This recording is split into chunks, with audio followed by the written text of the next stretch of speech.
Hey, architecture firm owners and emerging leaders. Get ready for unparalleled insight into the development of a world-class architecture firm and a worldwide organization driving the digital transformation of the design and construction industry. With Build Smart, the podcast that's changing how our profession operates. We share the incredible stories behind innovation in the building industry with my friend and co-host, Patrick McLeamy, FAIA, former CEO of the international architecture firm, HOK. You know, Yamasaki's office or firm lasted during his lifetime. And when he passed away, I think that was the end of the Yamasaki office. Helmut did not want that. He wanted a firm that would live out and grow beyond the founders. In Season 1, discover the untold stories behind HOK's meteoric rise, from 150 employees in St. Louis to a powerhouse with over 1,900 staff members and 27 offices worldwide. You know, they weren't as polite as the Kojima people. That was just boom. And anytime you have a creditor, whether it's Kojima or the bank, that wants their money, unless you can raise money someplace else, you are out of business. Bankrupt. And hold on tight for Season 2, where Patrick takes us on a new adventure as chairman of Building Smart International, shaping the future of digital transformation in the design, construction, and operation of built assets. Ian Howell, Ken Harold, and I, Ken was my technical representative from HOK. The three of us took a tour of Europe of 5 cities in 5 days. Very busy time. Simply follow the link in the show notes to subscribe to Build Smart now and uncover lessons that will transform you and your architecture firm.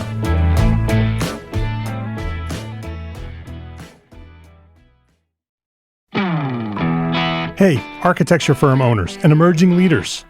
Get ready for unparalleled insight into the development of a world-class architecture firm and a worldwide organization driving the digital transformation of the design and construction industry. With Build Smart, the podcast that's changing how our profession operates. We share the incredible stories behind innovation in the building industry with my friend and co-host, Patrick McLeamy, FAIA, former CEO of the international architecture firm, HOK. You know, Yamasaki's office or firm lasted during his lifetime. And when he passed away, I think that was the end of the Yamasaki office. Helmut did not want that. He wanted a firm that would live out and grow beyond the founders. In Season 1, discover the untold stories behind HOK's meteoric rise, from 150 employees in St. Louis to a powerhouse with over 1,900 staff members and 27 offices worldwide. You know, they weren't as polite as the Kojima people. That was just boom. And anytime you have a creditor, whether it's Kojima or the bank, that wants their money, unless you can raise money someplace else, you are out of business. Bankrupt. And hold on tight for Season 2, where Patrick takes us on a new adventure as chairman of Building Smart International, shaping the future of digital transformation in the design, construction, and operation of built assets. Ian Howell, Ken Harold, and I, Ken was my technical representative from HOK. The three of us took a tour of Europe of 5 cities in 5 days. Very busy time. Simply follow the link in the show notes to subscribe to Build Smart now and uncover lessons that will transform you and your architecture firm.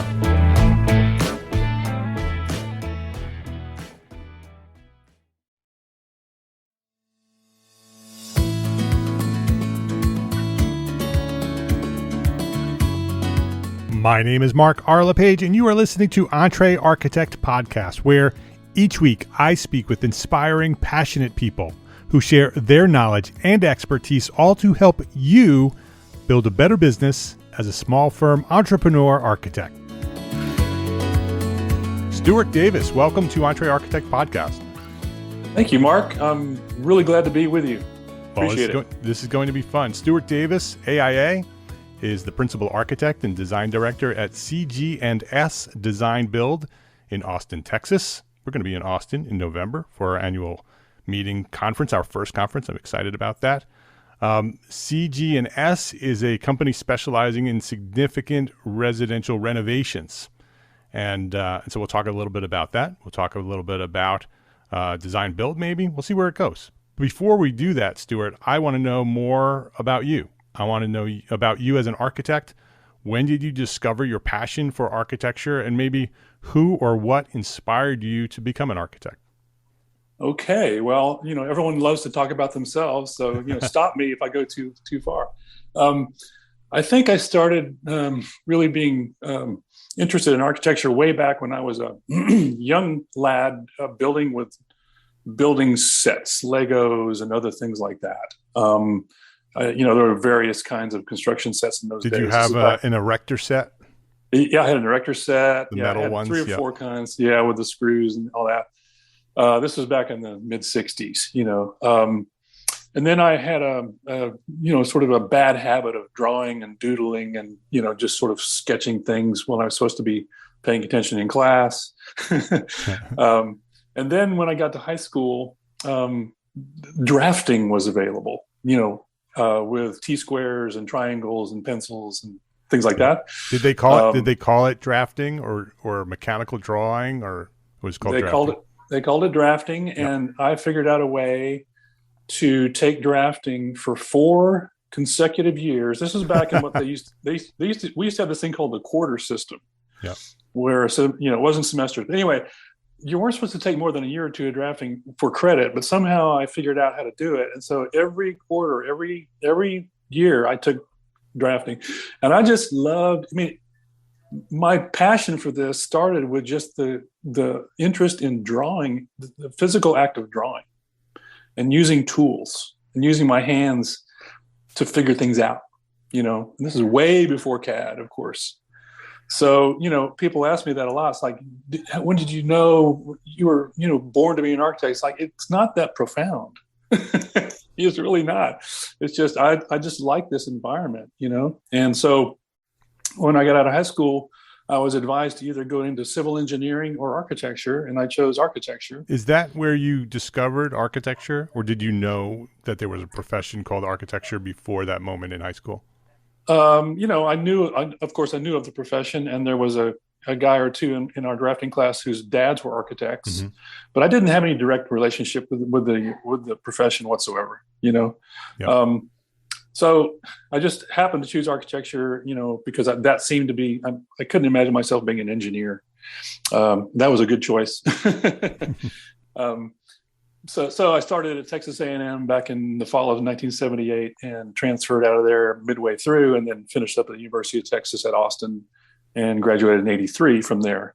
And at that point, I became sort of a reluctant intern architect because I had to take a huge pay cut from what I was doing. I was working for a pretty large supermarket chain, being a manager. Going into architecture was worse pay than being a teacher. So that was a shock, but so one thing I'll remember about college was, it's a lot of design driven stuff, but after 4.5 years, there was a class called professional practice. And that was the first time that we ever got the word of, hey, here's what it's really like to be in this profession. It's a lot of hours, a lot of work, and it's not very well paid. Sorry, Of course, there's exceptions to that rule. I've made a very good living from it, but it was kind of funny how the practical side of it just wasn't really supported. That was very much a part of the culture of architecture for generations. That lesson in architecture school, that if you're in it for the money, get out, right? And personally, I think that's a really rough message to be sending architects, and I think it really has permeated the profession for generations as architects became architects. Well, I agree. And it doesn't have to be that way. Right. Architects are usually, I'm making a generalization, they're just terrible business people, right? Because they never got trained to do it. Right. That's why EntreArchitect exists, to try to help them learn those things. Yeah. I'm behind you, because the best thing that you can do, you have to have talent and dedication and all that, but one of the best things you can do is to just learn how to run a business, for God's sakes. How do you charge what you're worth? Yeah, for sure. Yeah. And somehow we didn't get that message, Yeah. So you were in professional practice class, pro practice class. They taught you all those things, and what happened from there? Yeah, and then everybody's looking around the room going, wait a minute, maybe this should have been the first semester. yeah, a little late now. Thanks. Yeah, a little late now. I got 4 years into it. Well, anyway, I got out of there and started interning for a firm in San Antonio, actually, because it was kind of a rough time for the profession. I've seen a lot of ups and downs doing this for over 83 to almost 40 years. So. Anyway, one of my professors at UT hired me into his firm to work, and so that was a great entry into the field.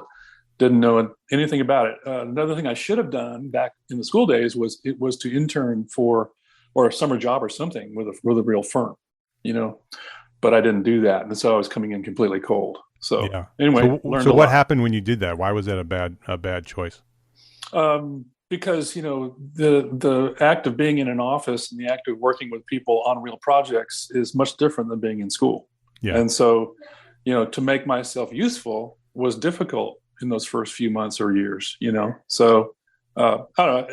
The early, and I think this has changed, Mark, recently. Not recently, but since I got out of school, which is a long time ago. I think that the universities, the schools of architecture, really do encourage more internships and getting out there and working for firms, which is great. That's fantastic. And some of the architecture schools are providing a little bit more realistic education on business, especially UT Austin. That's one of the schools that actually does have some guidance on the business side of architecture. Most schools don't, and I think that's also a strike against the architecture schools. And I get it. Architecture schools are there to teach us how to think about architecture and how to think like architects. They don't have time to teach us business. The intern program, the ACP, I forget what they call it now, the AXP right now, is supposed to teach you all that, but it doesn't teach you there either, right? The firms aren't doing that job either. And so it'd be nice if students got a little more background on business. Agreed. Anyway, worked there for a while and then made my way back to Austin because we had a baby and then we had two more babies. We had twins, and so we needed some family assistance. So we came back in the mid '80s and basically been here ever since, doing this crazy profession. First decade or so, I was working for a straight up architecture firm doing mainly healthcare architecture. Which was a regional practice, Austin and surrounding counties, essentially. And right around 94, I somehow became sort of burned out on that, or just didn't have the same motivation doing hospital work or clinics or nursing homes. And so that's kind of when I started questioning, what am I doing this for? What's the purpose behind this? I don't know if I can want to do this, continue to do this, because in those days, it was like get her done. 78-hour weeks were not out of the question for an extended period of time. Lots of overtime, which I don't think happens today as much. But it did the firm a lot of good. It didn't do me very much good. Right. So kind of at the same time, a little more background. I married in '83, and my wife's mom and dad ran a construction company. Literally mom and pop, off the kitchen table, remodeler here in Austin. And then she had 7 siblings. There were 5 boys in that family. There are 5 boys, and all of them were in the business. And so truly it was, a completely family business with dad running the show, mom doing the books. How did you fit into that big family that was all in on construction? How did they accept the architect coming into the family? Yeah, it took a little. It was kind of a culture shock because they had no idea what an architect. They really didn't work with architects. I mean, they did more repair kind of work and small stuff, and so I had to educate. Dolores's dad thought I was like, he's an architect, man. That guy should be making all kinds of money. What's wrong with him? So I had to sort of educate him on that. But it was a learning experience, both sides. First of all, I came from a very small family. I only had one brother, and my parents were divorced, and so we really didn't have a family per se. And then I'm adopted into this huge family, and with 8 kids and all kinds of uncles and aunts and cousins. And that was, for me, that was a blessing, because I really, really needed that sort of family environment. I didn't know it, but I did, so. Yeah. Anyway, they had this wonderful company, and they were not known for design at all, because they didn't have that capability, but they were very, very much known for, their word and doing great work and standing behind their work. And so the brand was already being built by mom and dad and the boys. But around, and they would ask me on occasion, hey, you're an architect, hey, we have this, somebody that wants to do an addition, and we need you to sort of sketch it up for us. Little did they know, when they asked me to do that, is that I had no idea how to design a home or any kind of residential project at all. Yeah, you've been doing hospitals and commercial work. Yeah, I've been doing ICUs and surgery suites and all that, so to design somebody's addition on their home, although it sounds easy, it was a completely different skill set than I had at the time. So I had to sort of, fake it until I made it, quote unquote. So I started off moonlighting with the Guerrero family. And when I kind of came to a watershed moment in my other work, I was set up at the firm I was in. I was set up basically to become a partner. And I just couldn't see myself doing that. And so one day, the conversation came up with Dolores's brother and I. It's like, hey, why don't you come on over here to CG&S, and we can become a design build company, not just a build company. And I thought, well, that sounds interesting. It sounds extremely risky, because in 1994, there really weren't a lot of people that knew what that meant, at least not in the residential field. Yeah. And so, we talked about the decision. I made the decision to go ahead and make the leap. It was a leap of faith. And so in the spring of 94, I quit my job at the healthcare firm and started this. And so when you did that, when you went to work for CG&S, as a construction company, now you're coming in as a designer, architect, to start doing this design build. How did that go? How was that transition from what they have been doing for a long time to this new idea? It went horribly bad. For one thing, there were no systems here. There was nothing here. It was me and my drafting table, again, pre-CAD. At least for me, it was pre-CAD. Drafting table, parallel bar, and, trying to find a client, trying to find a project. And, so I remember thinking to myself, it's like, what have I done? What have I got myself into? And the answer that came to mind was, this job or this position or this company is going to be whatever you make it. So I go, well, that's kind of cool. I can actually create something here. And, if I'm halfway good at it, then it might be a good idea. So that's what happened. And Mark, for the first, I'd say 3-4 years, I was a drain on the company's finances. I remember, this sounds like a pitiful salary, but I was making like $40,000. Wow. Yeah. And I told them, I'm not going to take a cut in pay if I do this. So that stretched them out a lot, because that was, to them at that point, that's pure overhead. Yeah. Right. Yeah. And I remember several years in, I said, this is not working. And I got a lot of pressure from the guys here. It's like, you need to start paying for yourself. I don't know how long this is going to go. So it was really kind of dodgy for a while, So what did you do? What did you do to overcome that? I just, I wouldn't give up. My mindset was, yes, this is hard. Yes, this doesn't look promising, but I really believed in the potential of being an Austin-based renovation company with a high level of design and a high level of professionalism, and having that integrated model. I just knew that would work. So it was just a matter of just stay with it, and building on small victories. Hey, there's a little bathroom, here's a little kitchen, here's a little addition, and building a portfolio from zero. And then it's like a curve. The curve is very flat at first, but if you keep going, it starts to incline, right? Yep.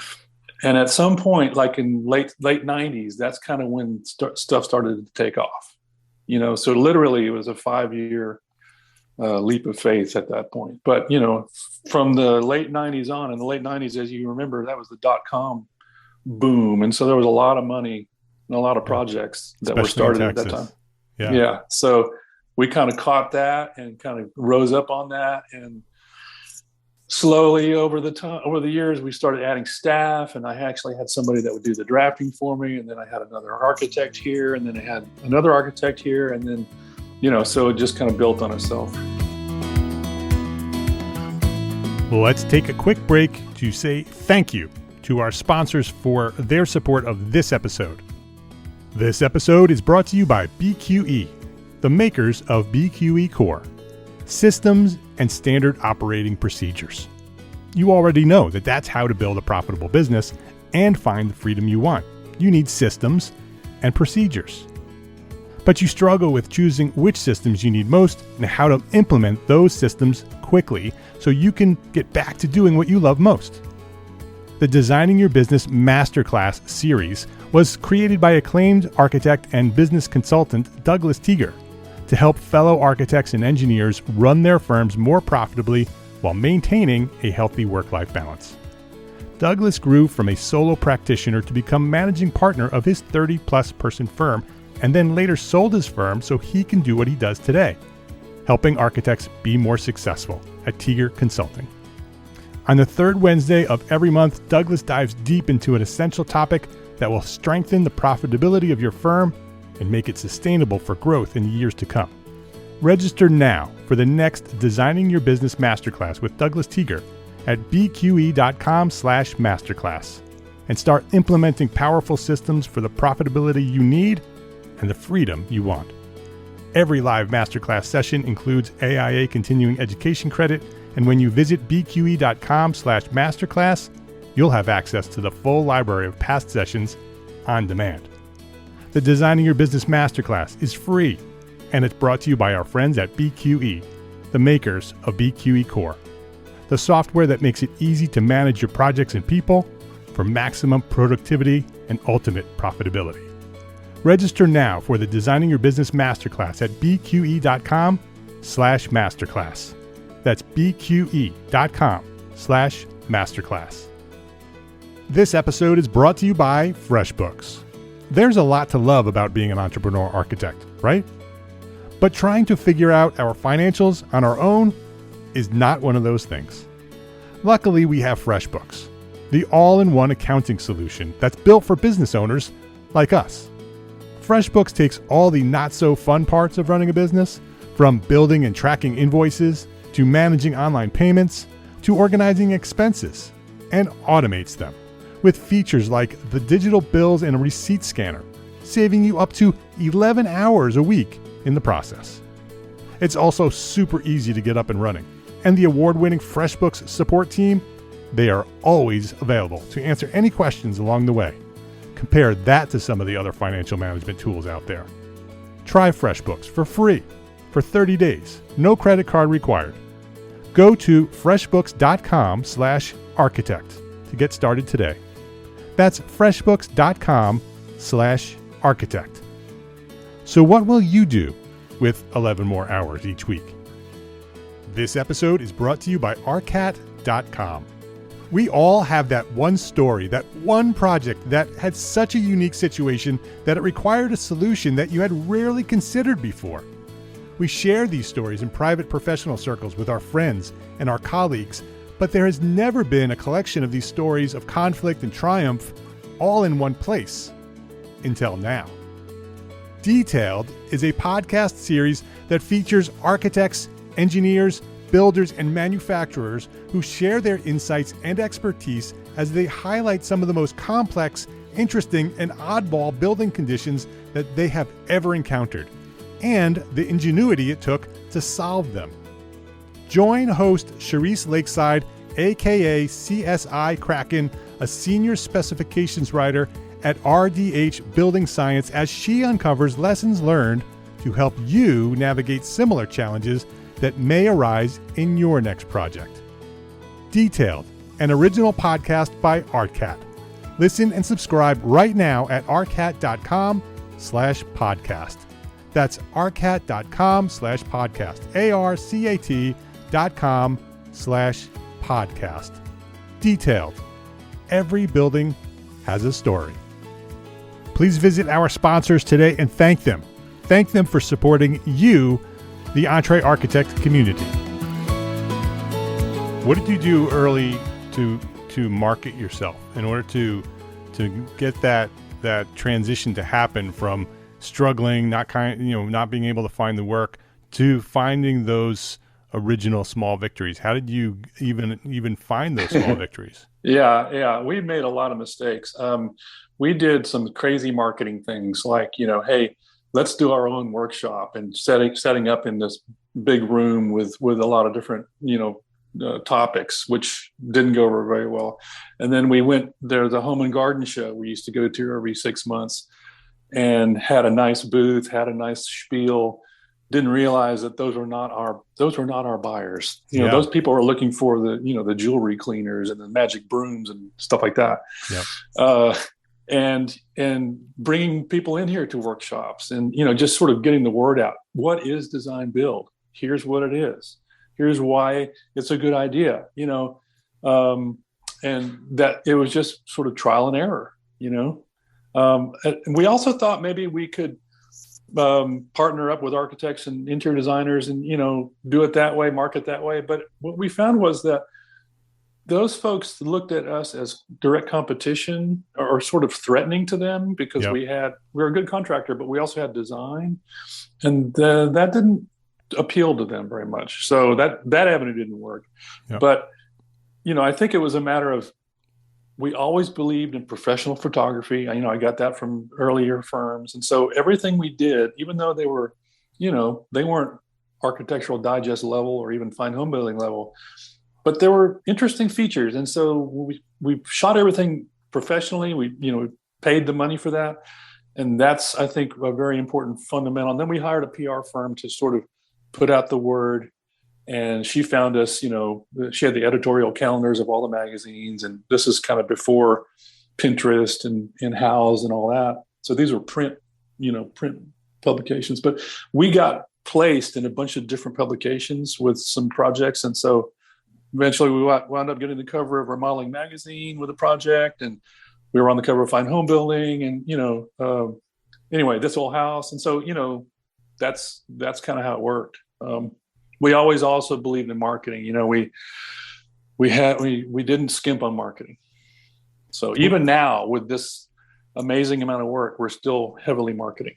When you first started marketing the firm, and also today, this is a question for both then and now, did you lead with the construction, where this is a construction company or a renovation company that also offers architectural design? Or was it a design first approach where you're working with an architect who then also can build the project with his company? Good question. Yeah, I think it was mainly the latter category. I think we led with architecture and design, build, and so it's like we're a really good architect. We've got great design talent, and in bonus, it's architecture with benefits, because you also get a contractor along with this. Yeah, that's the approach we decided to take. Did you get any pushback from the family on that, seeing that they've built this for a generation as a construction company? Now you're sort of shifting what the company's entity, or not entity, but identity is. Yeah, I think it was kind of a mixed bag. There were three. During the heyday of this early period, there were three brothers that co-owned. First of all, mom and dad sold the three boys, and my wife didn't get a share because she was a girl. But the three boys. We could have a whole episode on just that. We could talk about that for a long time. We'll bring Dolores back and talk about that. That'll be a good one. Yeah, bring out the Kleenex. But now she's the majority owner. So, Yeah. Ironically, it all worked out. It all worked out. But, John was big on it. He was proud of it. He was a sort of a forward thinker, and he loved it. He loved the architecture first thing. Thomas, his brother, the guy in the field building everything, he didn't think it was worth anything. And then Billy was kind of in between, so it was just sort of a spectrum of things. And, a family business with three brothers and a sister. That's a good podcast right there. Yeah. Yeah. Were there specific challenges that you had to overcome with this being a legacy firm, a generational firm that started with the mom and dad? They sold to the boys. Mm-hmm. Now there's a daughter, and her husband is part of this situation. What were some of the challenges that you had to overcome in order to get to where you are today? Clearly a successful company today.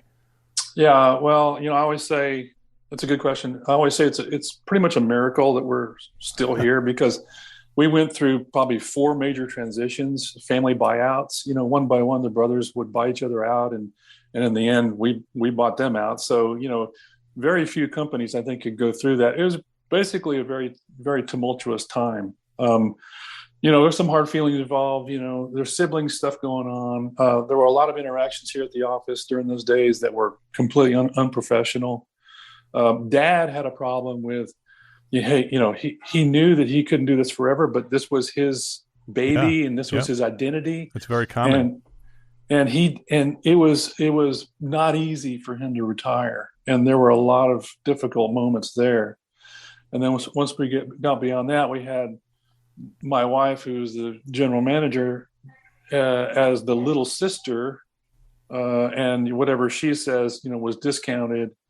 It's all that family of origin. Those dynamics were intertwined in this thing we were doing. So it made it actually harder. And there were a lot of times, again, where I was just kind of back in my space, just, getting the work done and trying to ignore all that stuff, because not everybody was on the same page, and family businesses are it's a love-hate thing where you have all that going on, but you also have this intense loyalty to each other, right? Which is huge, so there was a very stable core group, but they weren't seeing eye to eye very much, so honestly, now it's much, much more calm and much more to my liking, because we don't have, they've moved on, they're doing different things, they're retired, and they're happy, they're doing great. And now we can do what we want to do, Yeah. With the challenges of a legacy firm, there's lots of benefits with that loyalty to one another. Yes. Typically you can trust your family, and yes. those situations make things easier. Also, in addition to the things that are more difficult. Yeah. We had each other's backs for sure. Yeah. How did you ultimately end up, Dolores and you, being co-owners of the company? Was it just through attrition, or was there a plan that here's how we're going to do this, and how did that process work? Yeah, a good question. Okay, so the 3 boys were co-owners. One of them left, the other 2 bought him out, and then there were 2 co-owners, and I wasn't an owner at all. But Dolores and I think the key here, Mark, is that Dolores and I were always acted like owners. We were in the family. We were dedicated to this business. We could see it was going to get a good idea, working our butts off. We had no ownership. And, the owners in this situation are okay with that situation, because they've got the best of both worlds. They don't have to share anything with us other than a salary. And they get total loyalty and tons of good work. Yeah. So I think what happened, and then so eventually it became one owner, Dolores' brother, Billy. And then she and I, went to Billy one day and said, look, we've been doing this for a long time. We're all in. We're loyal. We want to be partners. We want to be owners. We want to share this thing. And, he didn't see that too well. He didn't react to that very well, Yeah. And so there were literally, I don't know, 5 or 6 or 7 years of that going on. And Mark, the funny thing was, it's like, you got Billy on this side and you've got Dolores and I on this side. And every time we talked about this, he looked at it as, hey, it's 2 against 1. He felt ganged up on. I'm not going to agree to this. The minute if it's equal shares, 30, a third, the first thing y'all are going to do is, kick me out or whatever. So there was a lot of that going on. It was really kind of, it was juvenile, but that's what it was. So eventually we said, okay, look, Dolores, you're out of this picture because there's too much history there. And eventually Billy and I became co-owners, although he had the majority ownership. And then several years later, he, for various reasons in his life, he said, I'm done, I'm out of here. And we worked out a deal where, we bought, in fact, Dolores is now the majority owner because she bought his shares at 52%. So, but man, what a long process. We could have, I think our company could have been, we're doing well, but we could have been further along quicker if we hadn't had to deal with all that, It just took so long. Well, there you should be commended for it to even be that you survived. Yes. Right. That through all of that, and legacy firms very often don't survive because of all those things that you just talked about. But the fact that you were determined and loyal to the company and knew that this was something that you wanted to do forever, it sounded like you just waited them out. Exactly right. Now, that's not to say that we didn't have conversations constantly about, we're done with this. Let's start our own company. Right. But the problem I had with that was that we've got so much invested. Yes. Not money wise, but our life energy. We've got 20 years invested in this thing, and now we're going to go start over. Yeah. It's like, I didn't have the stomach for that. I just don't think I could have done it, Yeah. So, well, now that you are where you are, you have ownership and you're succeeding and growing. What does the future look like for CG&S? What is the next, 5 years look like for you? Well, Dolores and I have set a 2029, June 23rd, 2029. That's my birthday. Well, I'll be 68 years old at that moment. That's where we're out. Okay. So I think the first thing to do is set a date. Yeah. All right. So we've got a date, that's a good 7 years off. We have to identify what we wanted to do is we wanted to identify some either family members or key employees and pass the firm on, let them buy in, let them take over. But as it turns out, there's not a lot of takers there right now. I have 3 kids. 2 of them work with the company. They're in the market. They form our marketing team, and they really have other passions. So they're not going to be future owners. They don't want to be.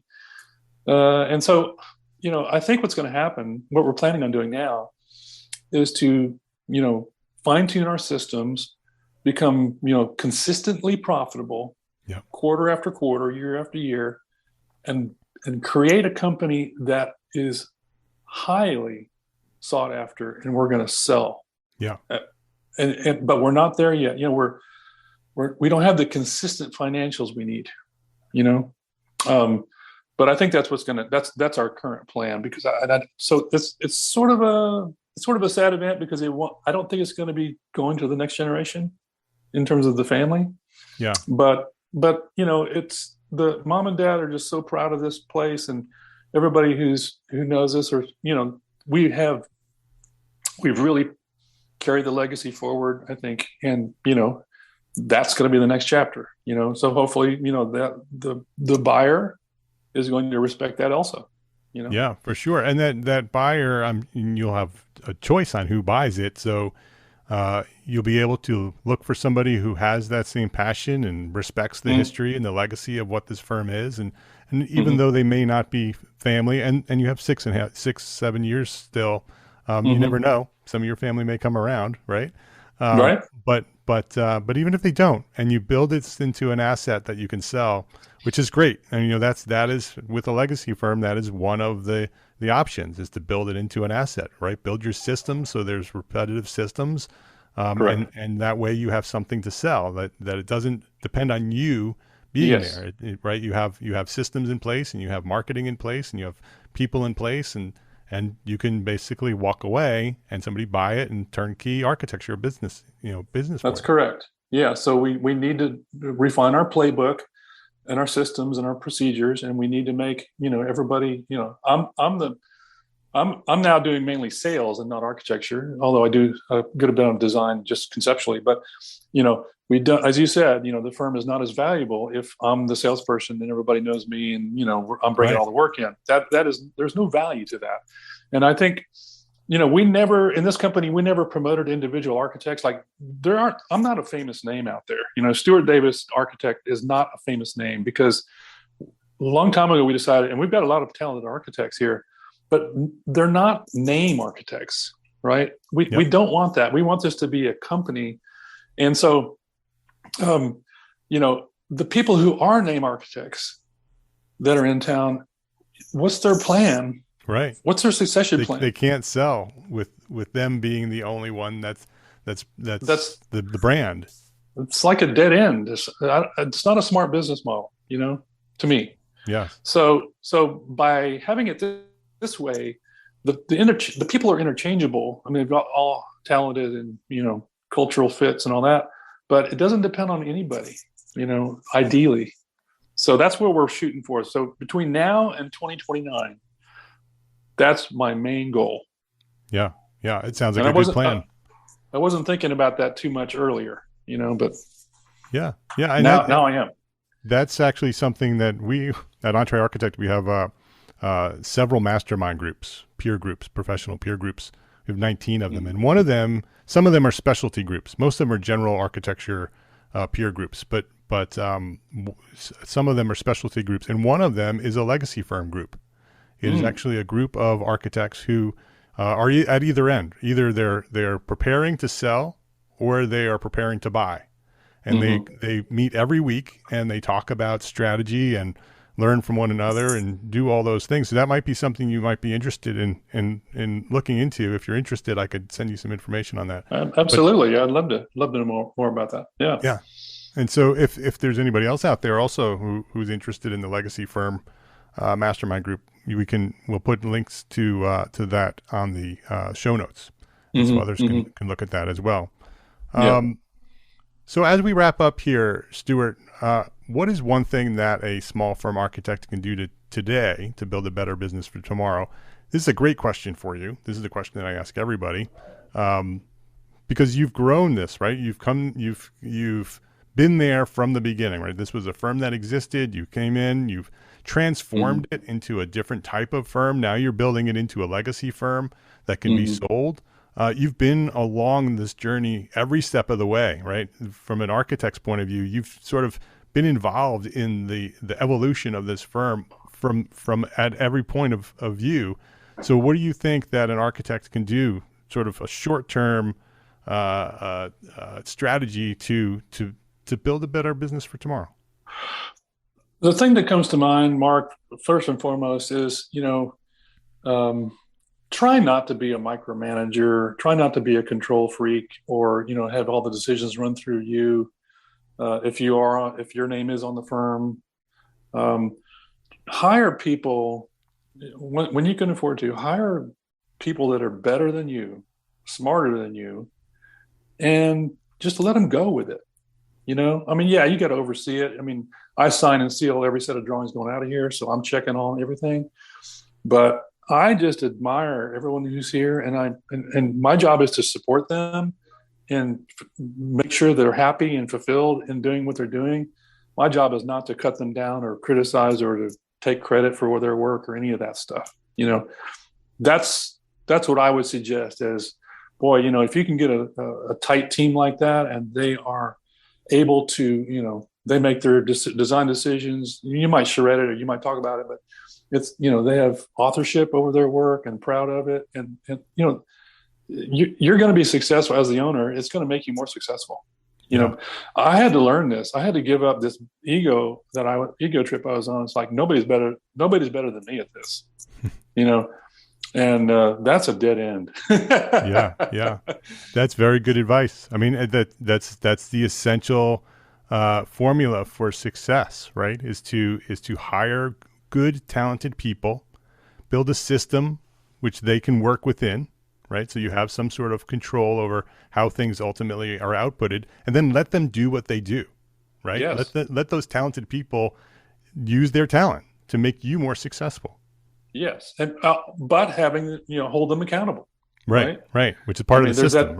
There's that accountability part that has to be done. And it's a tricky subject sometimes. But yeah, but absolutely. I'm old. I'm 60 years old. I mean, there's 30 or 40-year-old architects here that are doing amazing work. I can't do that stuff. I don't think that way. 3D modeling. We do incredible 3D models. I can't do that. Yeah. I admire all that, and it's such an asset to our company. And my job is to let them know how much I appreciate what they're doing, and get out of their way, basically. Yeah, good advice. So his name is Stewart Davis. The company is CG&S Design Build. You can learn more about CG&S at cgsdb.com. CGSDB. We'll have links to that on the show notes. You can just go to the show notes for this episode, and we'll have links to everything we discussed today.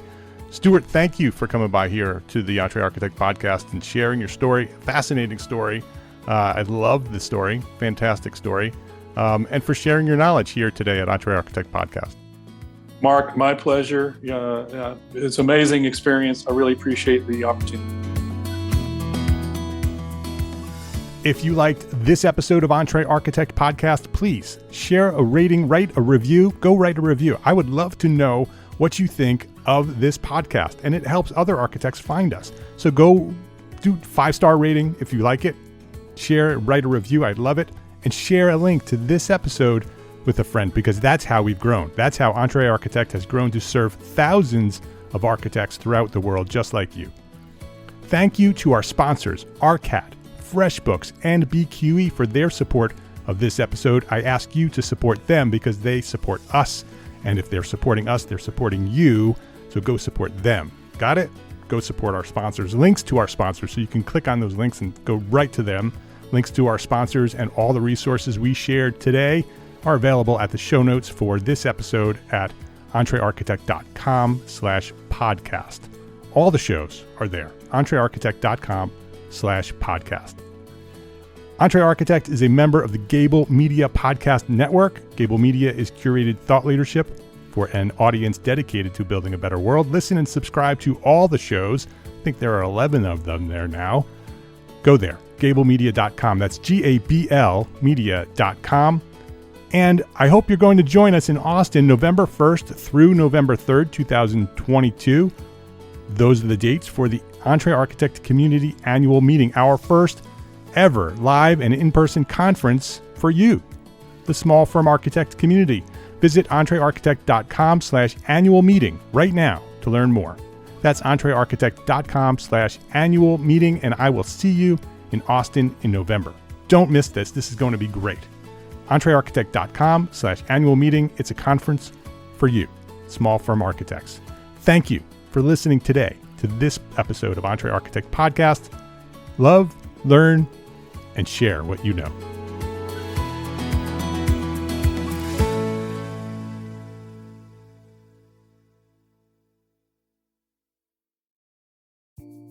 Imagine earning continuing education credits while doing exactly what you're doing right now. Well, you can. Gable Media has revolutionized the way you earn your continuing education credits with a groundbreaking approach. Forget running around town and scouring the internet for credit-worthy courses. Fulfill your CE requirements effortlessly by listening to engaging podcasts just like the one you're listening to now. Our podcasts are designed to educate, entertain, and inspire, all in a user-friendly environment. But wait, there's more. Architects, Gable Media is also approved as an AIA continuing education services provider.